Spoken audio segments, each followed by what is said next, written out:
একটা নির্মাণ কাজ প্রথম তলা যেটা সেটা হলো প্রথম তলার নির্মাণ। এই দ্বিতীয় তলারও কাজ বাকি। ওই নিচে যতটা সুন্দর হয়েছে এই সৌন্দর্যটা একসময় এখানে আনা যাবে, ঠিক না? এটা কিন্তু রানিং রয়েছে, মানে এই যে আজকে উদ্বোধন দিয়েছে এটা শেষ হয়েছে তা না। আমি ওই যে টাইলস হাতায় হাতায় দেখছি, দেখে পরে কইছি যে এটা তো এখন শেষ হয় নাই, তাই না? শেষ হয় নাই, মানে চলছে রানিং।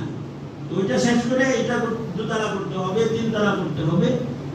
মনে রাখবেন, মসজিদের যত্ন করা, নির্মাণ করা এটা খানদানি মানুষদের কাজ, বংশীয় মানুষদের কাজ। বৃদ্ধাশ্রম বানায় অনেকে, মনে করে কি যে বৃদ্ধাশ্রম বানানো জানি, মনে করে।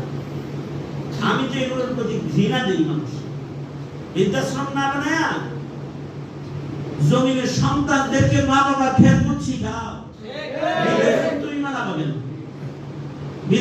বৃদ্ধাশ্রম যদি বানাইতে হয় সরকার বানাচ্ছে, তোমার এই কত তৈরি করতে হয়েছে, তুমি বরঞ্চ মসজিদ বানাও যেটা দিয়ে আল্লাহর বান্দাদের ইবাদতের জায়গা হবে।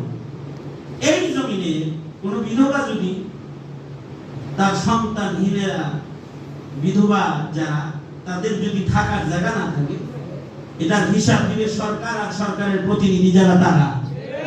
ব্যক্তি উদ্যোগে বৃদ্ধাশ্রম বানানোর দরকার নেই।